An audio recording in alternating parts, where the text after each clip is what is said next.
J'ai tellement pas l'habitude de me voir avec du rouge à lèvres rouge, ça fait vraiment bizarre.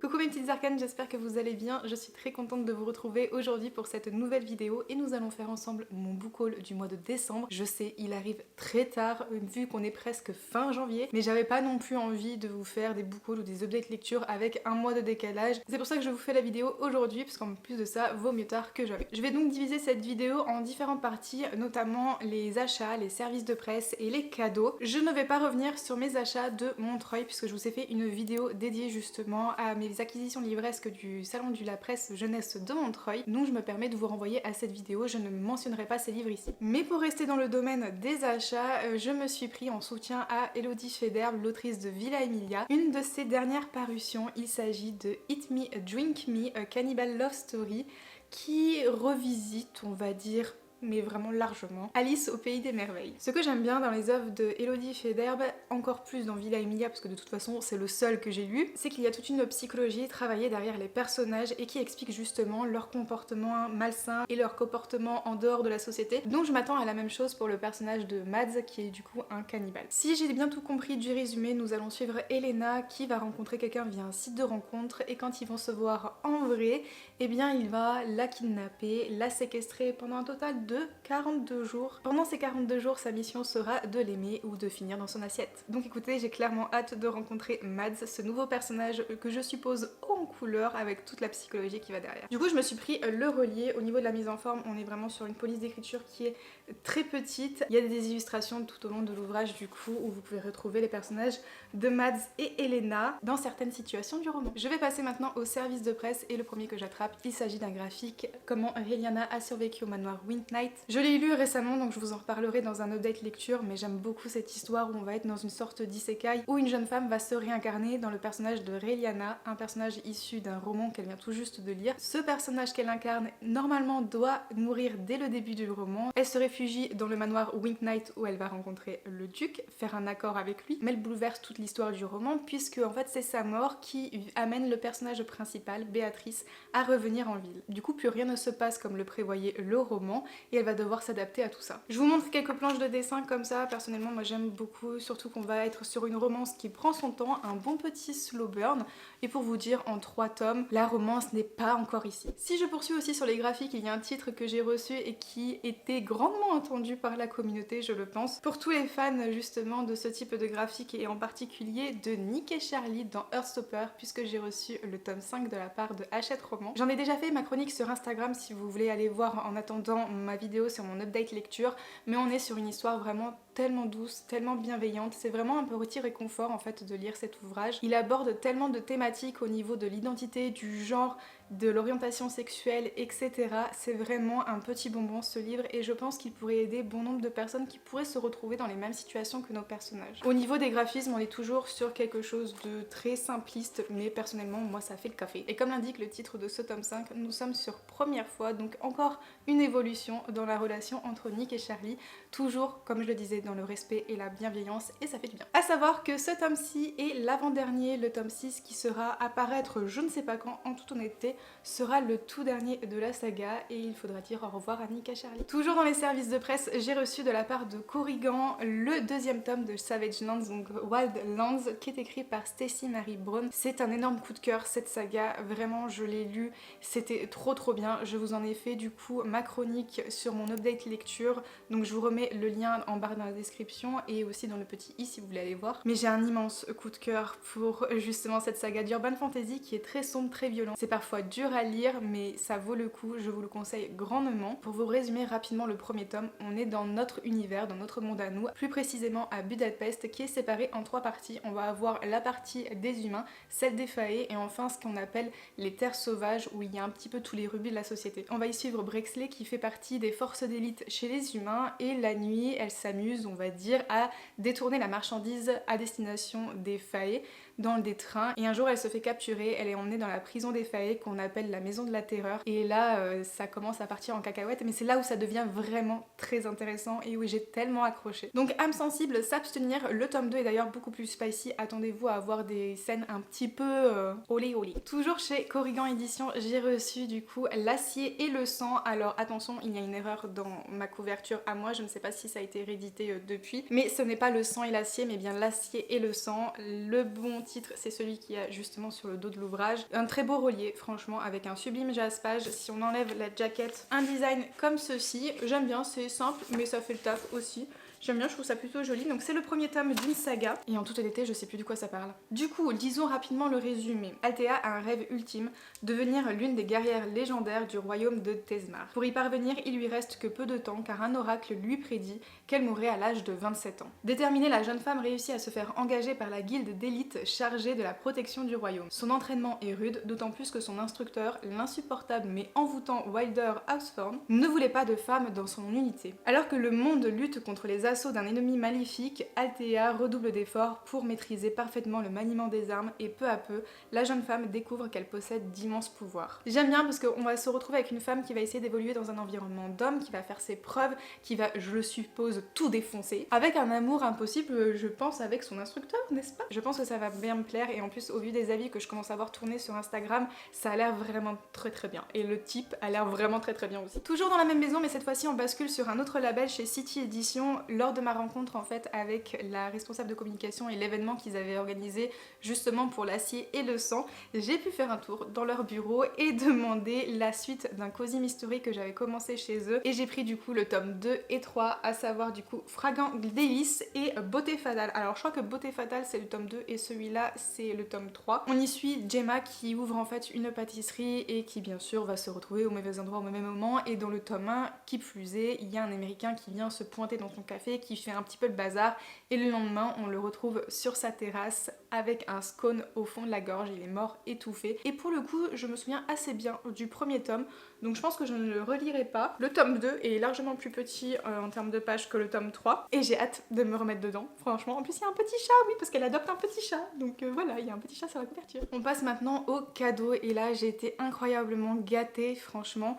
Je me suis dit ça va, j'en ai pas trop reçu mais quand je fais la pile, il est quand même assez haute la pile. Le premier que j'attrape c'est le cadeau de Johanna de la Citadelle de mes lectures. Elle m'a offert un petit livre en plus d'une petite figurine que je mets dans mes bibliothèques, donc c'est les Culcuties. Et pour accompagner cette petite figurine, elle m'a aussi acheté l'habit de Cécile Guillot qui est publié aux éditions Le Chat Noir. C'est une toute petite nouvelle et ça a été un gros coup de cœur pour elle. Au niveau des mots-clés, on est sur psychiatrie, émancipation féminine et onirisme. Je vais plutôt vous lire le résumé parce que je ne suis pas sûre de réussir à bien le mémoriser et vous le retranscrire. États-Unis, années 20, Hazel aime écrire des histoires horrifiques, mais elle va me plaire cette demoiselle, et rêve de devenir écrivain. Son cœur bat pour sa jolie voisine Blanche, mais quand ses parents découvrent ses diverses inclinations, ils s'en indignent et décident de la faire interner à Montrose Asylum. Là-bas, elle rencontre la fougueuse Jo et la fragile Lula. Toutes les trois vont suivre la mystérieuse berceuse qui s'élève dans la nuit, les menant au sein d'un jardin abandonné. Il est vraiment court, hein, c'est une toute petite nouvelle, il fait même pas 100 pages je crois, ou à peine plus, et j'ai vraiment grand hâte de le découvrir. Du coup un grand merci Johanna pour ce cadeau, ça me fait vraiment très plaisir. Pour le titre suivant, c'est un cadeau de Camille de Madame Errance qui m'a d'ailleurs offert la suite de sa saga favorite. Il s'agit de Akotar, le tome 4 ou le tome 5, ça dépend comment vous voyez la chose. C'est donc un palais de flammes et d'argent, nous allons suivre Nesta, la sœur de Fer. Je suis pas du tout à jour du coup dans Akotar, j'ai vraiment hâte déjà de poursuivre avec le tome 3 et de continuer pour arriver à ce tome-ci qui apparemment est tout aussi excellent. Attention par contre, interdit aux moins de 18 ans il me semble parce qu'il comporte des scènes de sexe explicite, au moins ils le préviennent. Merci à toi Camille si tu passes par ici encore pour ce cadeau, ça me fait vraiment très plaisir. Émilie de la bibliothèque d'Emilia a également pensé à moi pour Noël puisqu'elle m'a offert la suite de Harry Potter, donc avec le tout dernier tome de J.K. Rowling, donc c'est les reliques de la mort, parce que je n'avais pas la saga complète de Harry Potter et je me suis d'ailleurs arrêtée au tome 2. Et d'ailleurs dans son petit mot, elle m'a fait trop rire puisqu'elle m'a dit « Joyeux Noël ma biche, plus d'excuses pour ne pas finir la saga ». Effectivement, je n'ai plus d'excuses, donc maintenant il va falloir que je m'y attelle. De toute façon, ça fait partie de mes objectifs 2024 de terminer enfin Harry Potter, parce qu'il est vrai que j'ai vu tous les films, mais je n'ai jamais lu la saga. Donc là, ça serait un peu l'occasion et je vous avoue que celui-là, il est quand même énorme, il fait presque 800 pages. Si on continue avec les suites des sagas qui n'en sont pas vraiment, puisque ma maman m'a offert le premier tome d'un spin-off, mais il est important de le lire avant de lire la suite de la saga principale. Il s'agit du spin-off du coup du sang et de la cendre, donc Une ombre dans la braise de Jennifer Ellermann-Schott. Je vous jure, j'essaie parfois de faire des efforts au niveau de la prononciation en anglais, et je sais pas si Solide de Librement Addict me regarde, mais je pense qu'elle doit pleurer quand elle m'entend parler anglais. Quoi qu'il en soit ici, je ne vais pas trop m'attarder sur le résumé parce que j'ai pas envie de me spoiler ou quoi que ce soit, je sais juste qu'on va suivre l'histoire de la première pucelle, alors je n'aime toujours pas ce nom, je crois que ça se dit Maiden en anglais, donc je vais peut-être utiliser Maiden. Mais on va suivre l'histoire de la toute première, du coup avant Poppy, bien avant Poppy je pense, avec peut-être un des représentants de la mythologie, je sais pas si on peut appeler ça un dieu, mais il me semble qu'il y a un truc comme ça. Si vous l'avez lu, n'hésitez pas à me dire ce que vous en avez pensé, il me reste encore le tome 3 à lire de la saga principale avant de me mettre dessus, mais en tout cas je peux vous assurer, dans ma volonté de terminer des sagas, il va passer à la casserole d'ici la fin de l'année. Toujours dans les suites de sagas, et là aussi où j'ai un petit peu déconné, mais on était toujours en 2023 et pas en 2024, donc je n'avais pas encore mon objectif qui était de ne plus acheter des tomes 2 sans avoir lu le tome 1. Je me sauve les miches, je sais. Ma maman m'a aussi offert du coup la suite de Il était une fois un cœur brisé, à savoir Ils vécurent malheureux à jamais de Stéphanie Garber. Là aussi c'est un spin-off de la trilogie Caraval. Donc comme je disais, toujours pas lu le tome 1, pourtant j'ai le tome 2. C'est une trilogie à la base, donc je compte lire quand même ces deux premiers avant de me prendre le tome 3 quand il sortira. Quoi qu'il en soit, on est sur la suite de Caraval avec un personnage qu'on rencontre justement dans la première trilogie qui n'est pas un personnage principal. Je préfère pas vous le dire parce que j'ai peur que ça vous spoil si vous avez pas lu Caraval. Mais en tout cas j'aimais beaucoup ce personnage justement, donc je suis très contente qu'il ait sa propre histoire. Au début je pensais que c'était un préquel et en fait j'ai Émilie de la bibliothèque de Emilia qui m'a dit mais non pas du tout, en fait c'est la suite. Donc je suis d'autant plus contente. Cette fois-ci on passe sur les cadeaux de mon papa de Noël aussi on va dire, parce qu'il m'a offert beaucoup de choses à Noël. Peut-être pas forcément le jour de Noël, mais il m'a offert beaucoup de choses quand je suis allée chez lui. Et lors d'une virée en librairie, il m'a dit bah écoute, choisis-toi un livre. J'en ai choisi un, il me dit bah choisis-toi un deuxième. Bah écoute, bah moi si tu veux hein. J'ai donc choisi le premier tome de la nouvelle trilogie de Witch and God, à savoir Les Dieux du Temps de Liv Stone, et là nous allons suivre Pasiphae qui va vivre une petite histoire d'amour, je le suppose, avec Phobos, le frère de Deimos, qu'on retrouve justement dans le premier tome de la première trilogie, donc c'est le couple Deimos et Ella. Je n'en sais pas plus, sinon qu'on va jouer un peu avec les limites du temps, et on joue pas avec le temps. Ça risque de faire bien des étincelles et de bouleverser l'espace-temps et de faire un véritable Big Bang, et il n'existera plus personne. Bref, je me suis un petit peu emballée, quoi qu'il en soit, j'espère qu'on va jouer un petit peu plus avec le temps. Je pensais que ça allait se passer à la guerre de Troie, on m'a dit pas du tout, on n'y reste pas, donc ne te fie pas à ça. Je fais bien de le savoir parce que du coup j'aurais été déçue je pense. En tout cas on m'a dit de faire gaffe à la fin, on m'a même dit sous une de mes vidéos prépare les mouchoirs, donc je m'attends au pire. Et le deuxième livre que m'a pris mon papa, il s'agit d'un tome 2 dont je n'ai toujours pas lu le tome 1, mais encore une fois ça va se rattraper. J'ai pris du coup le tome 2 de Guild de Marissa Meyer, donc c'est Cursed. C'est une réécriture de Rumpelstiltskin, il est encore sous blister, faut vraiment que je l'enlève quand même parce qu'il est très beau je trouve. Alors j'ai autant eu des avis positifs que des avis négatifs, donc je sais pas trop quoi m'attendre, d'autant plus que je ne connais pas la plume de Marissa Meyer. J'ai toujours le premier tome des Chroniques lunaires dans ma pile à lire, qui est un tout autre genre puisqu'on est sur de la science-fiction, toujours dans la réécriture de contes, mais je ne connais pas en fait son style d'écriture, donc j'appréhende un petit peu, mais Rumpelstiltskin est vraiment une histoire que j'aime beaucoup et que j'ai envie de découvrir. Dans le premier tome, on rencontre une jeune demoiselle qui passe son temps à mentir, à raconter des bobards, c'est vraiment ce qui l'a fait vivre, sauf qu'un jour il y a un roi, je crois, qui va lui demander de filer de l'or parce qu'elle a dit qu'elle arrivait à faire ça, sauf qu'elle n'y arrive pas. Donc je pense que c'est là que va rentrer en jeu Rumpelstiltskin et qui va lui proposer de faire un vœu. Mais Rumpelstiltskin, ce qu'il faut savoir dans les œuvres originales, c'est que tout a une contrepartie. Donc j'ai quand même hâte de prendre le premier tome et de me caler dans mon canapé avec une bonne boisson chaude et de le lire. Le prochain livre, je pense que nous sommes beaucoup à l'avoir fait rejoindre notre pile à lire en décembre parce que c'est vraiment une grosse sortie et en plus de ça le relié est tellement magnifique, vraiment, il y a un travail dessus, je suis subjuguée. Ça vient des éditions Bookmark, donc déjà ça vous met un petit peu la puce à l'oreille, mais je trouve que cette maison d'édition fait vraiment de très beaux livres en édition collector. Alors ils sont chers par contre, je trouve qu'ils sont vraiment pas donnés, mais alors qu'est-ce qu'ils sont bien faits. Et mon chéri m'a du coup offert Le Serpent et le Descendant de la Nuit. Je dis que c'est un très beau livre parce que déjà là vous avez les reflets avec un relief sur les dorures de la couverture, et en plus de ça le magnifique jaspage.